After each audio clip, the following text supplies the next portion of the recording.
Ne pam se si regjistrohen në programin e loj paradhonjet që arktohen nga klientët për mallra që do të blejnë tek ne. Sot do të shikojmë pikërisht mënyrën se si programi e loj kryen pra regjistrimin për mbylljen e paradhonjeve që arktohen, pra parapagimeve. Atëherë klikojmë vazhdo, dalim tek linjit përpara se të kalojmë tek mënyra e regjistrimit. Fillimisht ne do të shikojmë që meqense klienti i supozuar nga ne ABC ka bleu një sasi mallrash, atëherë ne do të shikojmë se sa nga kjo faturë na mbetet për të likuiduar, sepse një pjesë ka parapaguar dhe siç shikohet këtu, parapagimi ishte 35.000 lekë, 10.000 me arg dhe 25.000 me bank. Atëherë kalojmë kthehu regjistrimet e shitjeve ne ndaj klientit, regjistrim tek ditari i shitjeve. Pikërisht tek ditari i shitjeve ne çfarë bëjmë?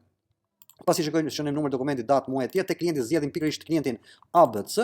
Supozojmë tani tek regjistrimi, pra pasi shënim dhe nipten e përshkrimit, keni kujdes tek regjistrimi. Janë dy mënyra. Ose nga fatura totale do të zbresim pjesën e parapaguar, ose në mënyrën më të thjeshtë, ju mos lënë duke bërë veprime, e fillojmë në këtë formë. Supozojmë që fatura ka një vlerë për 240.000 lekë, vlerë të tatueshme, 240.000 lekë që përbën të ardhur për ne.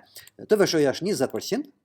Totali i kësaj fature është 288.000 lekë. Por meqense ky klient na ka parapaguar një sasi lekësh, atëherë kjo nuk përbën detyrim për këtë klient, por është pikërisht duke hequr vlerën 35.000 lekë. Dhe ne shënojmë 35.000 lekë vlerën e parapaguar nga klienti dhe do të marrim jo vetëm artikun kontabël të barazuar sigurisht, por edhe llogaria tek pasyra analitike e klientëve. Do të shikojmë që kjo vlerë tani është reduktuar, pra nga vlera totale e faturës hiqet parapagimin dhe mbetet për të arktuar nga ky klient 253.000 lekë. Faleminderit për vëmendjen, në ndiqni videon e radhës. Do shpjegojmë parapagimet që ne kryejmë ndaj furnitorëve. Faleminderit.